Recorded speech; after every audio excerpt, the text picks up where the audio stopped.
Sud Radio, l'œil de l'expert.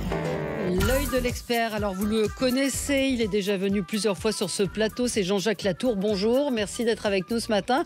Vous êtes directeur expertise pour cybermalveillance.gouv.fr, qui est un site, c'est un dispositif national d'assistance aux victimes de cybermalveillance et pour sensibiliser les publics, nous sensibiliser aux risques numériques. Donc si vous avez des doutes, vous allez sur ce site cybermalveillance.gouv.fr et ce matin je voulais vous recevoir pour faire un point sur ce qui se passe, sur les différentes menaces dont nous pouvons être l'objet. On connaît évidemment, vous étiez venu nous parler des CPE, là, les comptes de formation professionnelle, CPF, compte de formation professionnelle, mais nos arnaqueurs sont très malins. La tendance, c'est quoi ? Alors, la tendance, effectivement, on voit que les cybercriminels ne manquent jamais d'ingéniosité, en fait, et ils passent leur temps à s'adapter, à évoluer, à inventer de nouvelles choses. Et en fait, on voit effectivement de choses nouvelles arriver depuis le début de l'année, depuis nos derniers passages. Ouais. Alors, en premier lieu, on va parler par exemple du moins conséquent au plus conséquent. Les réseaux sociaux, par exemple. On voit beaucoup de jeux concours sur les réseaux sociaux. Mais en fait, c'est souvent des faux jeux concours. Par exemple, sur Instagram, tag de personnes. Voilà, donc on peut avoir ça sur tous les réseaux, ça existe. Actuellement, il y en a une qui sévit tout particulièrement, c'est sur Facebook en fait, où on vous propose de gagner une carte carburant de 200 litres de Total Energy.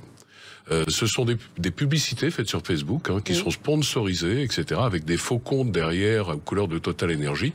Et puis derrière, on est face à un phishing assez classique, c'est-à-dire qu'on va vous demander vos informations, on va vous dire que vous avez gagné, puis on va vous demander vos informations pour vous envoyer la carte cadeau, puis on va vous demander votre numéro de carte bleue parce qu'il faut quand même payer l'affranchissement de la carte cadeau. Bon, normalement, si vous gagnez, on vous demande rien. Et puis, c'est peut-être ça le premier conseil à donner aux gens, c'est que si vous n'avez rien demandé, vous ne donnez jamais votre numéro de carte bancaire. Exactement, mais en fait, quelque part, 200 litres pour 1,95 € de frais d'affranchissement, par les temps qui courent avec l'augmentation du prix des carburants, les gens peuvent être tentés.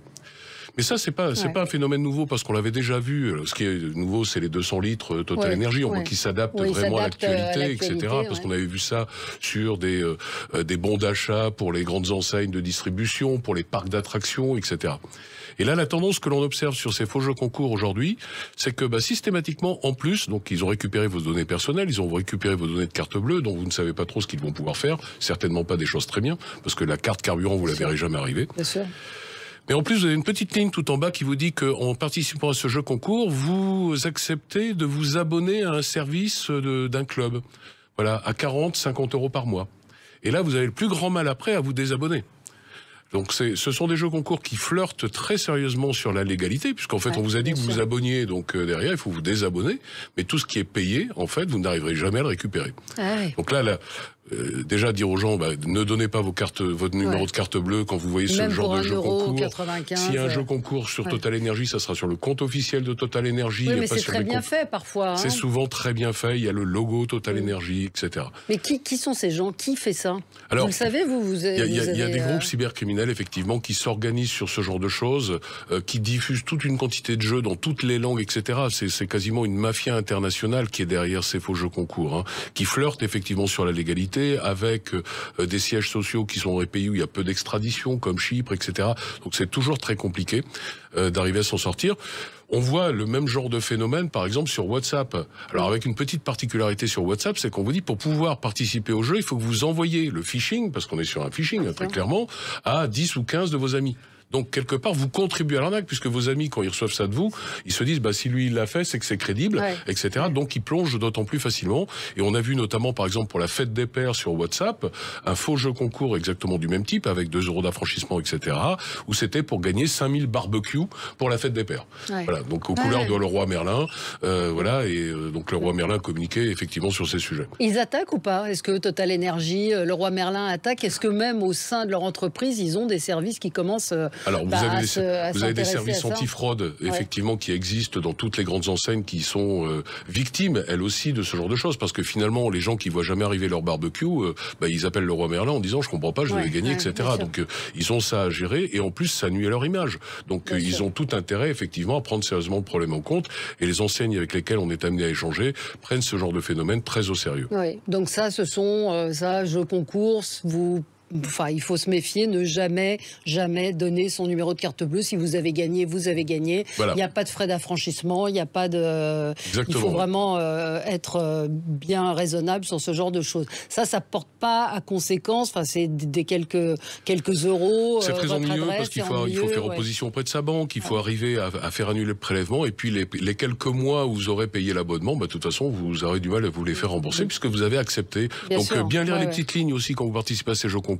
Vérifiez que vous n'êtes pas abonné, c'est écrit tout petit, comme sur certains contrats particulièrement obscurs, tout en bas de la page, etc. Où vous dites que vous acceptez de participer à ces jeux concours, moyennant un abonnement de plusieurs dizaines d'euros. Alors après... Alors on en avait déjà parlé ici, il y a les fameux SMS à la livraison de colis. Ah oui. Donc ça, on en recevait, on a vu ça arriver pendant le confinement, etc. Où là, l'idée, c'est de vous amener sur un faux site aux couleurs de Chronopost, par exemple, pour récupérer vos données personnelles, et là aussi, votre numéro de carte bleue pour des frais d'affranchissement qui manqueraient, etc. Là, ce que l'on voit effectivement depuis ces derniers mois, c'est une nouvelle tendance, c'est que en plus de ça, pas à la place, mais en plus de ça, quand vous cliquez sur le lien sur votre téléphone, on vous dit « Ah, il y a une mise à jour de sécurité à faire sur votre navigateur. Installez la mise à jour. » Un écran très bien fait. Quand vous cliquez là-dessus, en fait, vous allez installer un virus sur votre téléphone, qui est un virus voleur de mots de passe, et dont, pour ce qu'on a pu analyser, effectivement, la plupart de ces virus vont s'intéresser à vos mots de passe, en particulier de comptes bancaires en ligne. Voilà, donc ça reste très dangereux. Donc ces SMS de livraison de colis, ne cliquez pas sur les liens. Et si effectivement quand vous cliquez sur le lien, on vous dit il y a une mise à jour de votre navigateur, c'est pas là que ça se passe. C'est pas le message habituel, etc. Donc ne donnez pas suite, abandonnez. Si vous n'avez pas installé, il n'y a pas de problème. Si vous avez installé, par contre, faites vérifier votre téléphone par un professionnel, parce que là, vous avez installé une saleté sur votre téléphone qui peut vous porter de gros préjudices. Comment on sait si on a une saleté sur son téléphone? On ne sait pas. On ne le sait pas, d'accord. Non, je veux dire, je vais pas. Un spécialiste peut parfois avoir du mal, effectivement, à voir quand il y a un virus sur un téléphone. Je veux dire, pour le commun des mortels, je ne vais pas rentrer dans des explications qui seront trop techniques pour vos auditeurs, ça serait vraiment trop compliqué. Mais c'est vrai que parfois, on a des doutes. On commande tous par correspondance et parfois, ça arrive qu'on ait des doutes. Votre colis est arrivé ou va arriver. Exactement. Mais et là on le voit bien parce que nous, on voit ces vagues arriver en ce moment, alors qu'on est en pleine période de solde. Donc, en fait, vous êtes susceptible d'avoir commandé en ligne pour les soldes, donc d'attendre un colis, donc de tomber dans le piège. Là aussi, on voit que les cybercriminels sont très opportunistes. La carte vitale, c'est toujours une arnaque Alors, la carte vitale, c'est le hit de l'année. C'est le véritable hit de l'année. Ça a commencé effectivement depuis mi-décembre à peu près, et ça n'arrête pas. C'est quotidien où on voit des faux sites de carte vitale, des campagnes de SMS à la carte vitale. Donc là, on vous demande quoi? On vous dit, alors là, on va vous demander plein d'informations Alors, on vous demande de mettre à jour votre carte vitale. La plupart du temps, c'est mise à jour de carte vitale ou commande d'une nouvelle carte vitale. C'est les deux tendances que l'on voit assez régulièrement. Et lors de la mise à jour, on vous demande de remplir toutes vos informations personnelles. Votre nom, votre prénom, votre adresse, votre numéro de téléphone, votre email, etc., etc. On vous demande tout ça. Et puis, on vous demande effectivement à la fin votre numéro de carte bleue, parce qu'on va vous envoyer une nouvelle carte vitale. Voilà. Donc là, ce qu'il faut savoir, c'est que ça n'existe pas. La mise à jour de la carte vitale ne se fait pas par Internet. Et quand bien même vous la feriez par Internet, ce serait dans votre espace personnel sur le site amélie.fr qui a déjà votre nom, votre prénom. On ne va pas vous le redemander. Et puis, carte bancaire non plus. Il n'y a aucune raison de donner sa carte bancaire. Exactement. Voilà. Et on va le voir effectivement dans d'autres cas, parce qu'on a vu des rebonds assez intéressants sur ces arnaques à la carte vitale. Il va y avoir des conséquences, et les conséquences qui peuvent être assez importantes, on y viendra un peu après. Une autre tendance que l'on a vue sur ces arnaques à la carte vitale, et là aussi très intéressante, et on essaie de comprendre pourquoi, c'est que maintenant, ils vous demandent, dans un certain nombre de ces hameçonnages, de rentrer votre identifiant Amélie, c'est-à-dire votre numéro de sécurité sociale, et votre mot de passe à Amélie. Au départ, on comprenait pas, on se disait mais c'est quoi l'intérêt? Attendre que quelqu'un ait un remboursement pour lui piquer après avoir changé les coordonnées? Je veux dire, faut pas être pressé quelque part. Pas du tout. En fait, vous prenez le CPF, que l'on connaît bien, ces fameux messages et ces arnaques au CPF avec des gens qui se font vider leur compte. Depuis l'année dernière, en novembre, le CPF oblige de se connecter avec un compte France Connect pour valider les commandes de formation. Et France Connect, ça passe par Amélie. Alors c'est Amélie ou les impôts. Ouais. Le plus simple, c'est Amélie pour les cybercriminels. Et en fait, dès lors que le CPF a mis en place cette mesure pour éviter la fraude, on a vu les cybercriminels essayer d'obtenir des identifiants Amélie pour ensuite commander sur les comptes CPF des victimes et là les débiter de plusieurs milliers d'euros. Ah ouais, c'est jamais donner son numéro de carte bancaire. Et puis, méfiez-vous, effectivement, Amélie n'a aucune raison, enfin, la Sécurité sociale, de vous demander votre carte bancaire. Les faux conseillers bancaires, il y a Michel Drucker qui en a été victime, hein, on l'a vu il y a quelques jours, où quelqu'un l'a appelé en lui disant « Attention, votre compte a été piraté », donc il n'est pas le seul et il n'est pas le premier. Ouais. Souvenons-nous, à l'automne l'année dernière, il y avait également un fait qui avait défrayé la chronique, où c'était Dominique Strauss-Kahn qui s'était fait également délester de plusieurs dizaines de milliers d'euros. Ouais. Derrière, il y avait eu des arrestations, et d'ailleurs ces arrestations avaient lieu à Paris. Hein. Il y a une dizaine de personnes qui ont été arrêtées. Comme quoi, contrairement à ce que peuvent penser les gens, ça sert à quelque chose de déposer plainte parce que les escrocs ne sont pas forcément à l'étranger et qu'on ne pourra pas les attraper. Là, ils ont été attrapés.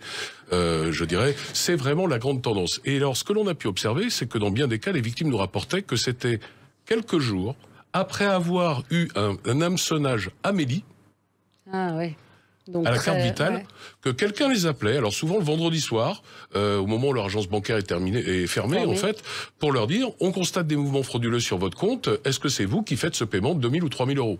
Bah non, pas du tout, qu'est-ce qui se passe? Bon bah attendez, on va bloquer le virement, je vais vous envoyer des codes, il faut que vous validiez le virement ou le paiement, on va vous envoyer des codes et nous comme ça on va pouvoir les bloquer. Et vous êtes face à quelqu'un qui a énormément de bagou, là on est sur des arnaqueurs très professionnels, il se présente vraiment comme un agent de la banque et il vous appelle en vous connaissant quelque part. Il vous dit bonjour, vous êtes bien Madame Valérie Expert, vous habitez bien à telle adresse, vous avez bien tel numéro de téléphone. Toutes les informations que vous avez données dans le hameçonnage Amélie. Votre numéro de carte bleue se termine bien par ces chiffres-là. Il vous donne pas tout le numéro, mais ça, vous la récupérez aussi quand vous êtes tombé dans le panneau. Et là, à ce moment-là, soit il va effectuer des achats avec votre carte bancaire en vous demandant de valider les transactions. Soit il va créer des destinataires de virements sur votre compte en ligne s'il a réussi à obtenir l'accès à votre compte bancaire en ligne. Incroyable. Sous différents prétextes. Et effectuer des virements sur des comptes à l'étranger et vider tous vos comptes. On a des victimes qui ont des préjudices de plusieurs dizaines de milliers d'euros. Ils se sont fait vider leur compte bancaire principal, le compte bancaire joint, les comptes d'épargne, etc. par ces escrocs. Et à la fin, effectivement, parfois les victimes remercient même le conseiller bancaire de les avoir aidés. Et puis c'est à la réouverture de leur banque qu'ils se rendent compte qu'il y a un gros problème puisqu'ils n'ont plus d'argent. Et les banques sont de plus en plus réticentes à rembourser. J'ai vu un article récemment. Elles ne remboursent pas toujours le préjudice. Les banques ne sont pas tenues de rembourser à partir du moment où vous avez donné des codes de confirmation. La banque ne peut pas être tenue pour responsable du fait que vous vous êtes fait arnaquer en son nom quelque part. Donc les banques prennent le phénomène très au sérieux, bien évidemment, mais la réglementation ne les oblige pas à rembourser, contrairement à un achat de carte bancaire, ou un achat de carte bancaire, vous n'avez pas donné vos codes, votre code à 4 chiffres, votre code PIN, et là la banque est normalement tenue de vous rembourser par la loi, et ça c'est une réalité. On n'a pas le temps de parler de l'usurpation d'identité, mais ça aussi, c'est en recrudescence. Peut-être que les conseils de base, c'est ne jamais donner. Mais par exemple, juste un mot sur le conseiller bancaire. Comment vous faites si vous pouvez être victime de versements frauduleux? Donc comment on sait que c'est le conseiller bancaire? Si vous êtes appelé par un conseiller bancaire, alors parfois ils vont très loin, puisque parfois, effectivement, le numéro qui vous appelle, c'est le numéro du service client de votre banque. C'est-à-dire, ils transforment le numéro de téléphone de l'appelant. Donc, effectivement, moi, je ne jette pas la pierre aux victimes de ce genre de choses. Par contre, effectivement, mais comment on fait pour se protéger? C'est là où mon message effectivement porte, qui est de dire, si vous avez un conseiller bancaire qui vous appelle pour vous dire qu'il y a des virements frauduleux sur votre compte, vous lui dites très bien monsieur et vous rappelez votre agence. Point. Oui, mais si c'est le vendredi soir, vous attendez le lundi matin. Je veux dire, il n'y a pas le choix. Quelque part, malheureusement, il n'y a pas le choix. Parce que si vous faites ça durant le week-end, il y a des gens qui c'est arrivé durant un week-end, vous avez ces conseillers bancaires, vous disiez, nous, on est la permanence anti-fraude, etc., etc. Ils vous lavent le cerveau. Et il ne faut pas croire qu'effectivement, les gens qui tombent dans ce genre de panneaux, c'est des benets. Non, bien sûr, c'est-à-dire que vous citiez Michel Drucker ou Dominique Strauss-Kahn, sont quand même des gens assez aguerris qui se sont fait embobiner. Bon, attention, vous reviendrez pour nous parler de l'usurpation d'identité qui, là aussi, sont des très dangereux. Ce qu'on peut dire, c'est de ne pas donner son numéro de carte bancaire à des gens qui vous appellent ou de répondre encore une fois à ces concours. Ce que vous nous racontez est assez effrayant, mais ça nous incite à la prudence. Merci Jean-Jacques Latour. Et puis, je vous donne le nom du site cybermalveillance.gouv.fr. On peut vous saisir, vous signaler des arnaques et puis trouver des réponses à un certain certain nombre d'arnaques qui ont lieu en ce moment. Alors, on n'est pas un site de signalement. Par Non. contre, on est un site qui va vous permettre d'aller signaler sur le bon service. Il est clair qu'en fonction de ce qui peut vous arriver, vous allez pouvoir avoir accès à différents services. Très Et bien. l'objectif de cybermalveillance.gouv.fr est justement là, c'est de pouvoir orienter la victime vers les bons services de police, les associations de consommateurs ou les plateformes spécialisées en fonction du phénomène cybercriminel qui peut leur arriver. Merci beaucoup Jean-Jacques Latour d'avoir été avec nous ce matin sur Sud Radio. Merci à vous, soyez prudents. À tout de suite.